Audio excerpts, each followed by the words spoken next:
So this is day 2 of the intro week. Before I launch into talking about Chinese grammar, I want to do a little review of English grammar terms.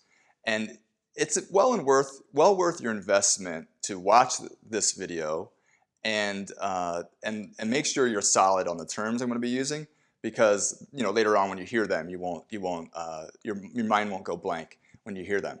Also, in the second half of the video, I'll be talking about Chinese word order. So if you're sure that your English grammar is solid, you can feel free to fast forward until the part about Chinese word order. But if you have any question in your mind, please watch the explanation of English grammar to make sure you're solid on that. Okay, so here we go.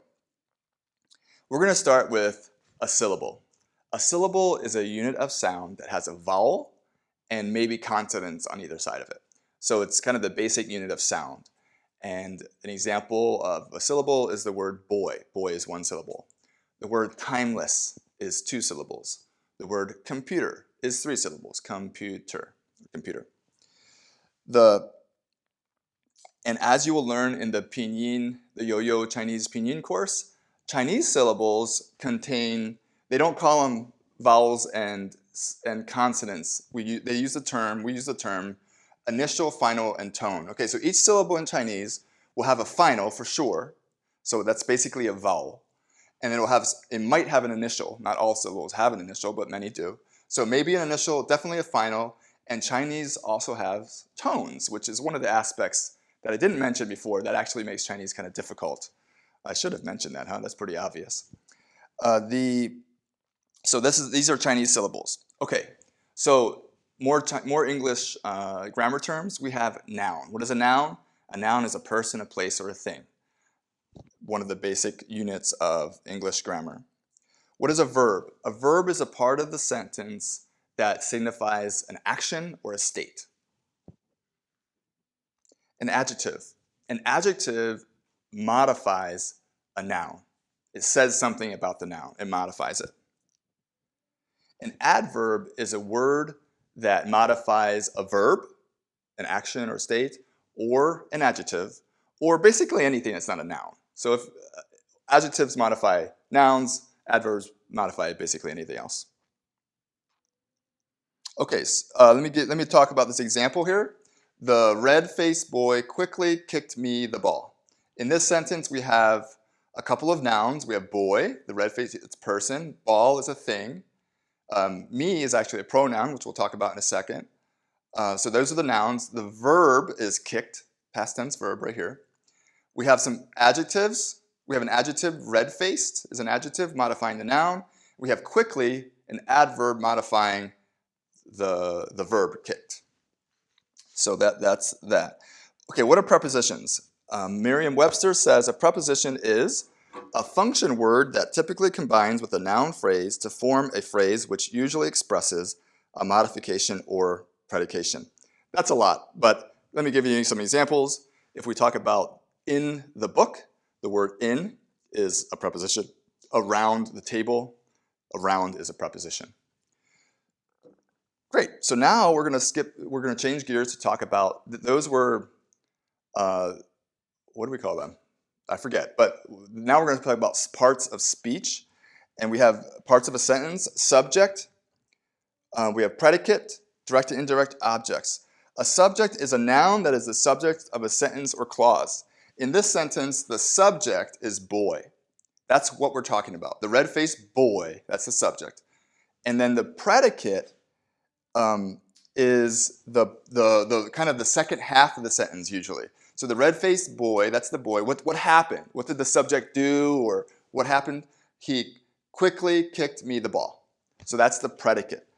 The predicate is the part of a sentence or clause that expresses what is said of the subject, and that usually consists of a verb with or without objects, complements, or adverbial modifiers.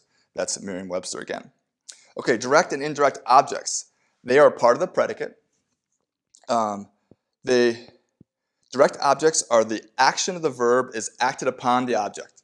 So the red-faced boy quickly kicked what? What was kicked? What was it done? The ball. The ball is the direct object. Indirect objects, Merriam-Webster, A noun, pronoun, or noun phrase that occurs in addition to a direct object after some verbs and indicates the person or thing that receives what is being given or done. The person or thing that the action of a verb is performed for or directed to. So in this case, in this sentence, there is an indirect object. It's me. So the ball was kicked for me. So it's an indirect object. And so there we go. All right. Pronoun. Pronouns are nouns that stand in place of other nouns that are understood in the context. So English pronouns, I, me, he, him, she, her, it, they, them, we, us. Those are English pronouns. They're words that stand in place of other nouns, but they must be understood in context to understand what's happening. So there is that super short, you know, what am I saying? Super short, going over, summary. There we go. Super short summary of English grammar. Okay, so now we're going to talk about Chinese word order. Okay, so what is the basic Chinese word order? I have it written right here. It is subject, adverb, verb, object. So many sentences are just like this. If there is a subject, I mean, yeah, there's usually a subject, but actually not always in Chinese. If there's a subject, subject, adverb, verb, object. If there's an adverb, it goes between the subject and verb, right before the verb, and the object comes after the verb in most cases. And so this is the basic word order. You should learn this. You should have this solid in your mind. Subject, adverb, verb, object. Subject, adverb, verb, object. Now this is just like English, except for the adverb part. The adverb in English can be placed several places. Like here, it's right after the verb, or you could put it before. The red-faced boy. Oh no, it's right before the verb. But you can put it other parts in the sentence too. But in Chinese, adverbs go. The kind of adverbs, I should clarify, the kind of adverbs that are modifying a verb go right before the verb. Okay, so adjectives go before a noun. So that's the opposite of Spanish, for example, but it's like English. So adjectives go right before the noun they modify.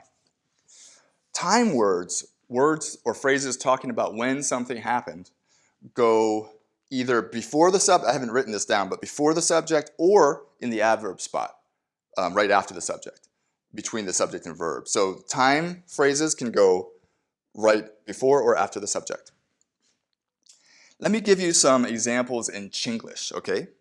So the reason I'm doing in Chinglish is to kind of give you the idea of the way Chinese grammar works, because there aren't any verb inflections and stuff like that. So today I eat 3 meals. Today I eat 3 meals. Or, because the time can go different places, I today eat 3 meals. We 3 o'clock go to store. 3 o'clock we go to store. In English, boy, so I'm gonna talk about this verb order right here, what it would sound like if we're speaking Chinglish. Boy quickly kick ball. Boy quickly kick ball. That's part of this sentence right here. Or red-faced boy quickly kick yellow ball. I could say red-faced boy quickly kick yellow ball. I could say I love you. That doesn't have an adverb, but it has these. I love you, or you love me, or you love I. Okay, so that's a little breakdown of Chinese word order. I just want to also make a comment about 2 very common words that are part of sentences, and that'll be it for the day. The word sure, it's the to be verb. Now remember, there's no am, were, was, that kind of stuff. There's only one form of a verb. So it's the to be where it's is, am, are, that kind of thing. Were. So we have sure, it's the to be verb. But here's the thing. In Chinese, the to be verb only connects 2 nouns. So like I am a teacher, I am teacher, I and teacher are 2 nouns. It connects that. Well, I sure teacher. I sure teacher.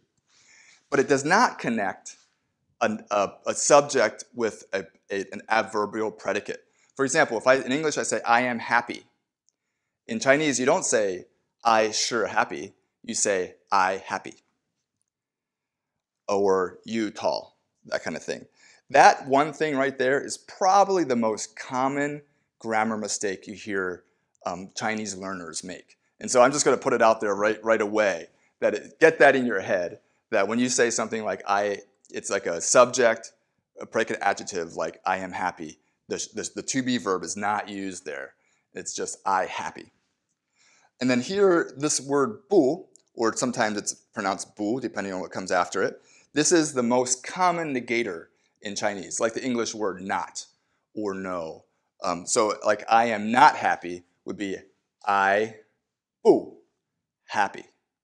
我不高兴. Okay, so there we go. That is our video number 2.